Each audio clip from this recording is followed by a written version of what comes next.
हाँ जी, नमस्कार, जय हिंद। स्वागत है आप सभी का आधार क्लासेस के इस डिजिटल प्लेटफॉर्म पे। उम्मीद करता हूँ आप सभी ठीक, स्वस्थ और पूर्ण रूपेण स्वस्थ तो खैर होंगे ही, है ना। चलो भाई, सुनो अब। जैसा कि आप लोग प्रॉपर थंबनेल पे देख पा रहे हो, आरपीएससी फर्स्ट ग्रेड और सेकंड ग्रेड राजस्थान हिस्ट्री और आर्ट एंड कल्चर का सिलेबस, जिसके बारे में थोड़े से अपन चर्चा करेंगे।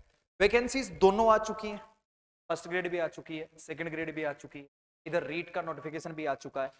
तो फर्स्ट ग्रेड और सेकंड ग्रेड दोनों में जो जीके वाला पेपर है, उसमें अपना जो हिस्ट्री और कल्चर का पार्ट है, मजे की बात है कि सेम है, एक टॉपिक भी इधर उधर नहीं है। पहले पिछली वैकेंसी से पहले फर्स्ट ग्रेड में राजस्थान वाला पार्ट बहुत ज्यादा नहीं हुआ करता था, 15% सिर्फ और सिर्फ मैं ये कहूं स्वतंत्रता संग्राम और इंडियन कल्चर के ही आया करते थे, है ना। पिछली वैकेंसी से ये परिवर्तन किया, और परिवर्तन करने के बाद किस प्रकार का सिलेबस रहा है वो थोड़ा सा देख लो। सबसे पहले अपन हिस्ट्री की बात करें, हिस्ट्री में कौन कौन सा पार्ट, तो सुनो भाई। देखो, 8वीं से 18वीं शताब्दी तक का राजस्थान का इतिहास है।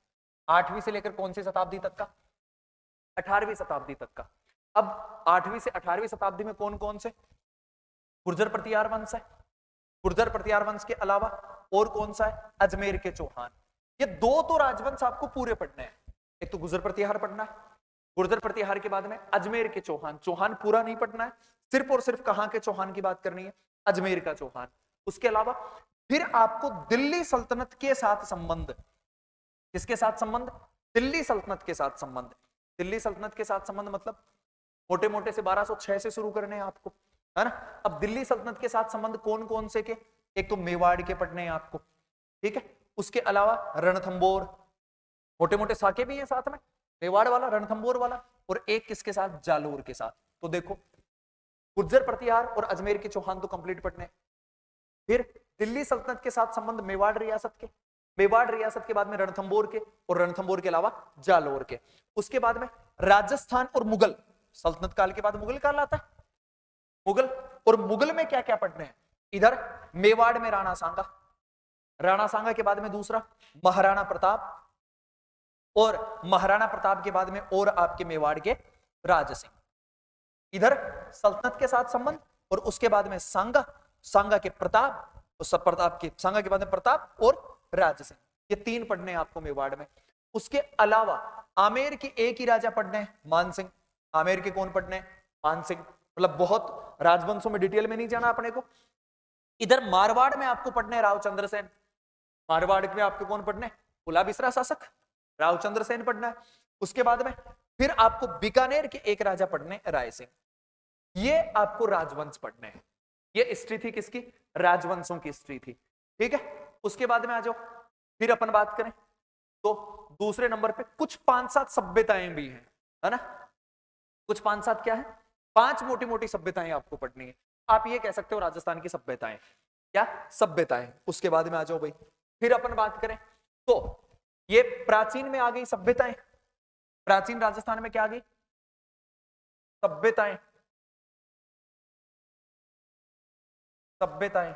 उसके अलावा मिडाइवल में ये राजवंश आ गए, दिल्ली सल्तनत के साथ संबंध, मुगलों के साथ संबंध, दो पूरे राजवंश पढ़ने हैं। कौन कौन से, गुर्जर प्रतिहार पढ़ना है, और गुर्जर प्रतिहार के अलावा दूसरा कौन सा पढ़ना है, तो दूसरा आपको अजमेर के चौहान, पूरे चौहान नहीं, ओनली अजमेर के चौहान।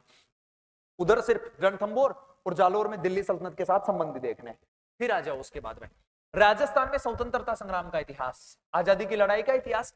इसमें क्या क्या पढ़ना है आपको, तो एक तो आपको इसमें पार्ट पढ़ना है जन जागृति। क्या पढ़ना है, जन जागृति। जन जागृति जो है उसमें आपको दो पार्ट पढ़ने हैं, एक तो पढ़ने प्रमुख संगठन, प्रमुख संस्थाएं कह दो आप, प्रमुख संगठन कौन कौन से हैं। दूसरे आपको इसमें जो जनजागृति में काम करेंगे, दूसरा आपको पढ़ने प्रमुख समाचार पत्र, दूसरा आपको प्रमुख क्या पढ़ने, समाचार पत्र। उसके अलावा किसान और जनजातीय आंदोलन या आदिवासी आंदोलन, किसान आंदोलन पढ़ने हैं सारे के सारे। जनजातीय आंदोलन मोटे रूप से 3 ही है, 2 भील और 1 मीणा, भील में भगत आंदोलन और एक ही आंदोलन।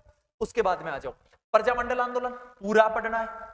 उसके बाद में राजस्थान का एकीकरण पूरा पढ़ना है, और उसके बाद में मध्यकाल और आधुनिक काल में महिलाओं की भूमिका, समाज और धर्म, ठीक है। ये आपके समाज और धर्म वाला आप कल्चर का पार्ट भी कह सकते हो।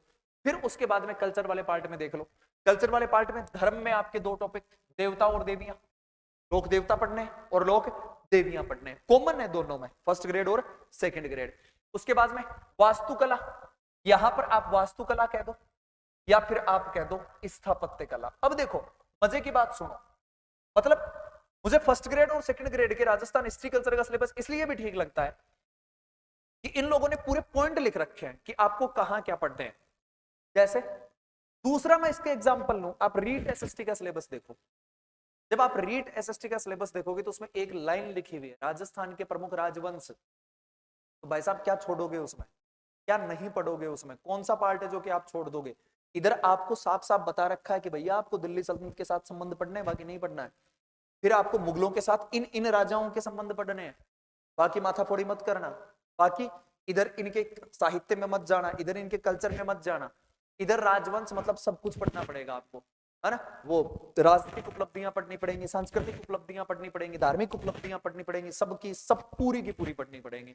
और इधर ऐसा कुछ नहीं है, इसलिए भी मुझे ये पार्ट अच्छा लगता है। दूसरा, कभी कभार सिलेबस में वो लोग लिख देते हैं एक नाम स्थापत्य कला। अब स्थापत्य कला में दुर्ग, मंदिर, नगर, महल, छतरियां, बावड़ियां, हवेलियां, कितना लंबा चौड़ा पार्ट है। यहां पर अच्छी बात क्या है, इन्होंने स्थापत्य कला या वास्तुकला में 3 ही टॉपिक दिए हैं कि भाई साहब राजस्थान के मंदिर स्थापत्य से ले पढ़ लेना, राजस्थान के दुर्ग पढ़ लेना, राजस्थान के महल पढ़ लेना, बात खत्म। हवेलियां, बावड़ियां, है ना, इन सब की तरफ मत जाना, छतरियां, माथा फोड़ी करने की आवश्यकता ही नहीं है। दूसरा पार्ट, मेले और त्योहार, मेले और त्योहार, लोक संगीत और नृत्य, संगीत कला और आपके नृत्य, ठीक है। और उसके बाद में फिर आपके राजस्थान के प्रमुख संत, सबके सब संत पढ़ रहे हैं राजस्थान के। उसके बाद में चित्रकला और चित्रकला के विभिन्न विद्यालय, जो चित्रकला के प्रमुख स्कूल है जो कि डॉक्टर आनंद कुमार स्वामी का विभाजन है, डॉक्टर आनंद कुमार स्वामी, आनंद कुमार स्वामी का जो विभाजन है, जिन्होंने 1916 में अपनी पुस्तक राजपूताना पेंटिंग में विभाजन किया था। 4 मेवाड़, मारवाड़, आरोती और ढूंढाड़, तो 4 प्रमुख स्कूल है, वही पढ़ने हैं आपको, है ना, उनकी प्रमुख शैलियां पढ़नी है, ठीक है, सीधी सी बात है। रीति रिवाज, रीति रिवाज के साथ में कुप्रथाएं भी आ जाएगा, रीति रिवाज का हिट पार्ट है। उसके बाद में पोशाक, ठीक है, मतलब वेशभूषा कह दो आप, और उसके बाद में आभूषण, ठीक है। उसके बाद में भाषा और साहित्य, उसके बाद में क्या है, भाषा और साहित्य। ये सीधा सीधा सा आपको दे दिया कल्चर का सिलेबस। किसका सिलेबस दे दिया, कल्चर का सिलेबस दे दिया। तो ये है जो ओवरऑल आपका हिस्ट्री और कल्चर का सिलेबस है। बहुत बड़ा सिलेबस नहीं है, कल्चर का सिलेबस फिर भी आप कह सकते हो हिस्ट्री की तुलना में थोड़ा सा बड़ा है, पर अच्छी बात यह कि इधर भी टॉपिक दे रखे हैं, ऐसा कोई इशू। हिस्ट्री वाला सिलेबस बहुत बड़ा सिलेबस नहीं है, मॉडर्न पूरी पढ़नी है, राजवंशों में सिर्फ दिल्ली सल्तनत और मुगल काल के साथ संबंधों की बात करनी है। मुगल काल में सल्तनत में आपको यह बता दिया कि आपको कौन कौन से राजवंश पढ़ने हैं, और इधर मुगल कालों में राजा के ही नाम दे दिए पूरे के पूरे। 2 राजवंश आपको पूरे पढ़ने हैं, गुर्जर प्रतिहार, और उसके अलावा कौन से पढ़ने हैं, गुर्जर प्रतिहार के अलावा अजमेर के चौहान, 5 आपको सभ्यताएं पढ़नी है, बात खत्म, ठीक है। ये कल्चर वाला पार्ट था। अब इसके अलावा सुनो, इसके अलावा अपने जो नए बैचेज शुरू हैं, नए बैचेज, इनमें सेकंड ग्रेड शिक्षक भर्ती, जिसके लिए आपका जो सेमिनार 13 दिसंबर, ठीक है। उसके अलावा दूसरा रीट पात्रता परीक्षा के बैच शुरू है और मेंस के भी शुरू है, थर्ड ग्रेड वाले शुरू है। शिक्षक भर्ती, शिक्षक भर्ती में सारे के सारे हैं आपके, उधर जीके वाला, इधर मैथ से है, ठीक है। बाकी सभी नए बैच चले हुए हैं शिक्षक भर्ती में, चाहे आप मैथ्स की बात कर लो, एसएसटी की बात कर लो, हिंदी की बात कर लो, इंग्लिश, विज्ञान, उर्दू, ठीक है, सभी बैचेज। उसके अलावा जो नई वैकेंसी अभी आई है शायद जेल प्रहरी, ये भी सभी बैचेज, फर्स्ट ग्रेड और सेकंड ग्रेड सभी बैचेज चालू हैं। यदि आपको ऑनलाइन लेनी है बहुत अच्छी बात है, आप ऐप डाउनलोड करो, और यदि आपको ऑफलाइन करनी है पधारो, स्वागत है आप सभी का। चलिए धन्यवाद, जय हिंद, जय भारत, मिलते हैं दोबारा नेक्स्ट क्लास में। और हाँ, एक जानकारी और, अपन कल या परसों से दिल्ली ये फर्स्ट और सेकंड ग्रेड के जो टॉपिक है, टॉपिक वाइज एक एक टॉपिक को टारगेट करके कुछ एमसीक्यूज करना शुरू कर देंगे, है ना, कल या परसों से, ठीक है भाई। धन्यवाद, जय हिंद और जय भारत।